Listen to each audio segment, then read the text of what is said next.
if you've been paying any attention to the last 30 years of American foreign policy, is not shock. It's not fear. It's this slow sinking feeling like watching someone you know light a match in a room full of gasoline, and then look around genuinely surprised, wondering why it smells like something's about to burn. Because here is what they are not telling you in the headlines. Here is what gets buried under the breathless coverage of aircraft carriers and naval coordinates and Trump posting eliminated in capital letters on Truth Social. The blockade of Iranian ports in the Strait of Hormuz is not a show of strength. It is a confession of weakness dressed up in the language of dominance. And history, when it finally gets around to writing this chapter, will not be kind to the people who designed it.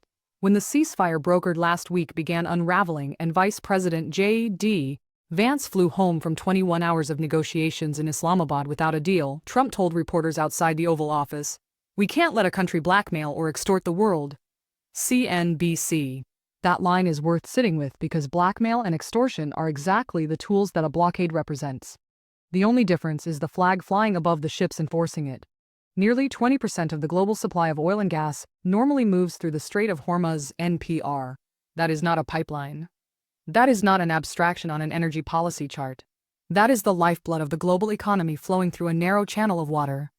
And right now, two countries are each holding a hand over it, squeezing, each convinced the other will let go first. This is not geopolitics. This is a game of chicken played on a cliff, and the car belongs to the rest of the world. Let's talk about what actually happened here because the sequence matters enormously. Iran closed the strait after U.S. and Israeli strikes hit Iranian territory at the end of February.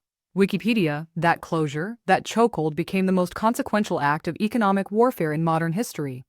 The head of the International Energy Agency called it the worst energy shock the world has ever seen. More severe than the oil crisis of the 1970s and the Ukraine war combined. CNBC, more severe than all of them combined. Let that register. And into this already catastrophic situation, the Trump administration decided the solution was to add another blockade on top of the existing blockade. The logic, if you follow it generously, is this. Iran is extracting tolls from ships trying to pass through the strait. Iranian lawmakers confirmed they were charging some vessels up to $2 million in transit fees and PR. And so the U.S. would interdict any vessel that had paid those tolls, effectively locking down the waterway from both ends. Iran blockading from one side, America blockading from the other, and the world's oil tankers sitting in limbo, burning fuel, going nowhere. Within 36 hours, U.S. Central Command announced the blockade was fully implemented, claiming it had completely halted Iran's international sea trade, which powers roughly 90% of its economy. CNBC, and on paper, if you only read the press release, that sounds like victory. India has already lost about 3 million barrels per day of crude that previously transited through the strait and holds only around 30 days of strategic oil reserves.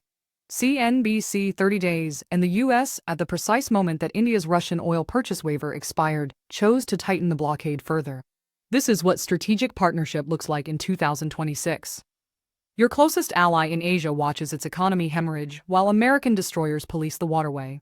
Analysts have warned that a full blockade could push oil prices to around $150 per barrel.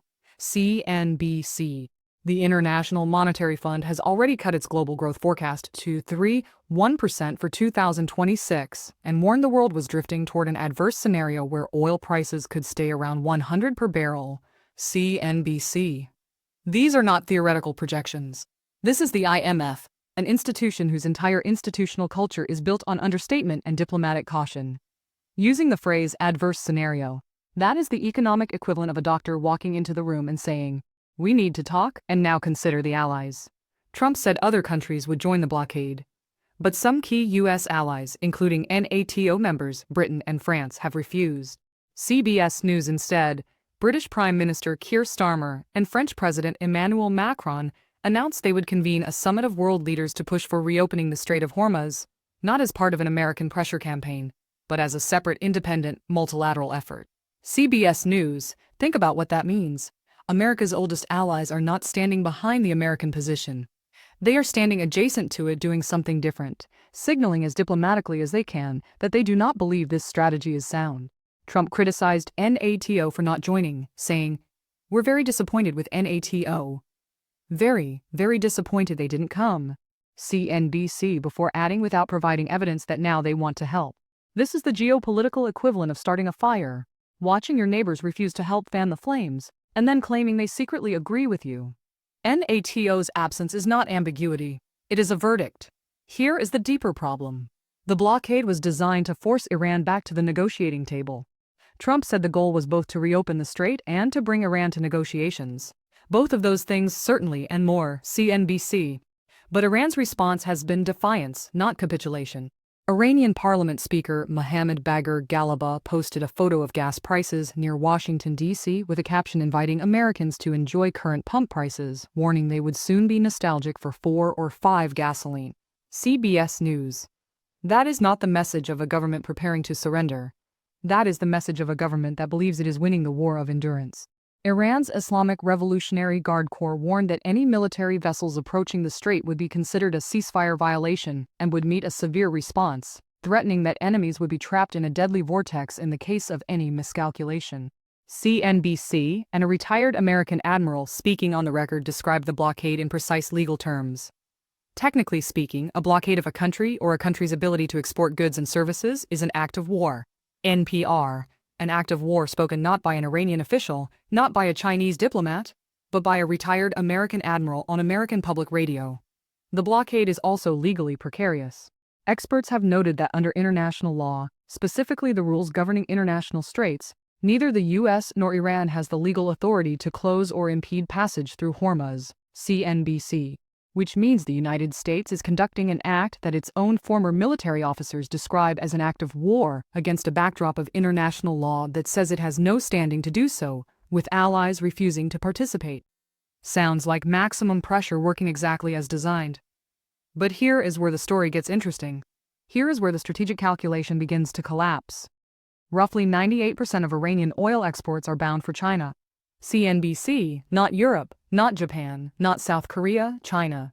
And Trump is scheduled to visit China in mid-May, with his administration signaling repeatedly in recent weeks that it wants the bilateral relationship stable enough, CNBC, for a summit. So you have simultaneously an administration that desperately needs a stable relationship with Beijing, and a blockade that China has called in its own diplomatic language a dangerous and irresponsible act that will only further inflame tensions in the region. CNBC? You cannot have both. You cannot squeeze China's primary oil supplier and then fly to Beijing expecting a warm handshake. These are not compatible realities. And yet here we are watching the administration try to maintain both with a straight face.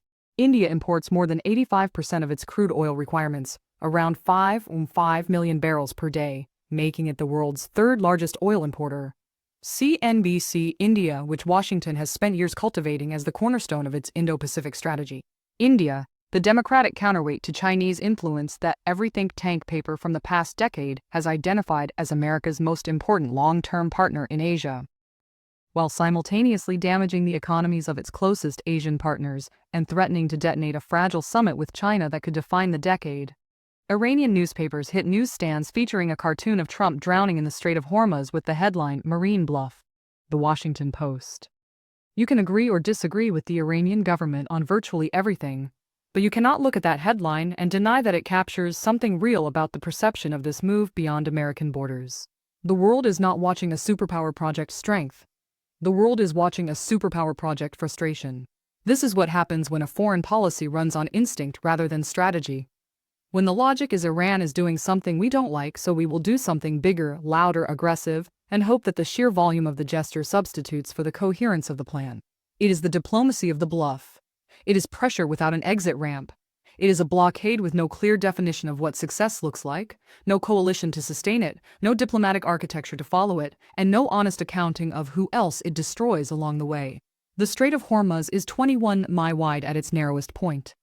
21 mi separating the Persian Gulf from the Gulf of Oman. 21 mi through which the entire industrial metabolism of the modern world must pass. It's oil, it's gas, it's fertilizer, it's aluminum, it's helium. For decades, the foundational promise of American foreign policy in that region was that the United States would keep those lanes open. That was the deal. That was the bedrock commitment underneath every aircraft carrier deployment, every basing agreement, every security guarantee written in the language of the Carter Doctrine, and every administration that followed it. And now, today in April of 2026, the United States is the entity closing those lanes, not keeping them open. closing them for leverage in a negotiation that has already failed once against an opponent that has spent 47 years surviving American sanctions, American pressure, American threats, and American regime change fantasies without blinking. The greatest strategic own goal is not the one where you lose to your enemy. It is the one where you become the thing you said you were fighting. Iran was called the extortionist of the Strait, and now the Strait has two enforcers charging tolls and blocking passage. One flying an Iranian flag, one flying an American one. The world does not draw fine distinctions in moments like these. It simply watches the price of oil climb, watches its growth forecast fall, watches its gas stations tick upward, and it makes a quiet, private calculation about who it can trust to keep the lights on. That calculation, once made, is very hard to unmake.